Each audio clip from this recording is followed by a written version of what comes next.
స్పందిస్తే ప్రతిపక్షాన్ని comedy చేయడం మీదన అధికార పక్షం కేటాయిస్తున్నారు తప్పించి వాస్తవికత ఎక్కడుంది వాళ్ళ రోజున జనంలో. సమస్య అదవుతుంది. అలాగని ఇట్లా శాంతం కూర్చుంటే నిద్రపోవడమే. ఖచ్చితంగా వెళ్ళాలి వీళ్ళు. ఇక్కడ వీళ్ళు ఏంటంటే పార్ట్ టైం లాగానే ఉంది. అంటే ఆంధ్రాలో రాజకీయం అంతా కూడా ఒక ఆర్టిఫిషియల్గా నడుస్తుంది నిజంగా చెప్పాలంటే.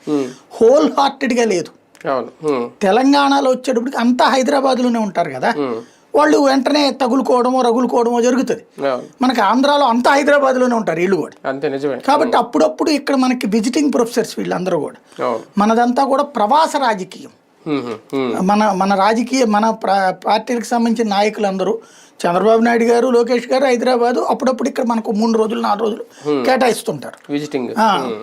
ఇప్పటికి కూడా వాళ్ళ సంసారాలు, వాళ్ళ కుటుంబాలు, వాళ్ళ ఆస్తులు, వాళ్ళ వ్యాపారం అంతా పక్క రాష్ట్రమే. జగన్మోహన్ రెడ్డి అయినా అంతే. బెంగళూరు, హైదరాబాద్, ఆయన జీవితం అయింది. ఇక్కడ ఒక ఇల్లు ఉంది, వీళ్ళు అయితే అద్దెంట్లో ఉంటున్నారు, కడుతున్నారు రేపు అంతే. 12 ఏళ్ళు అయిన తర్వాత ఇప్పటికే ఇంకొక ఏడాది లెక్కేసుకోండి, 13 ఏళ్ళకి వీళ్ళు ఇల్లు కట్టుకుంటారు. ఇటు ఈయన 5 ఏళ్ల క్రితం కట్టుకుని 7 ఏళ్ల క్రితం. బట్ ఈయన బెంగళూరుకే ఇంట్రెస్ట్. అంటే మనకి ఇక్కడ ఏంటంటే సినిమా యాక్టర్లకు కనుక విదేశాలకు ఎందుకు పోతారు, ఇక్కడ ఎగబడిపోతుంటారు.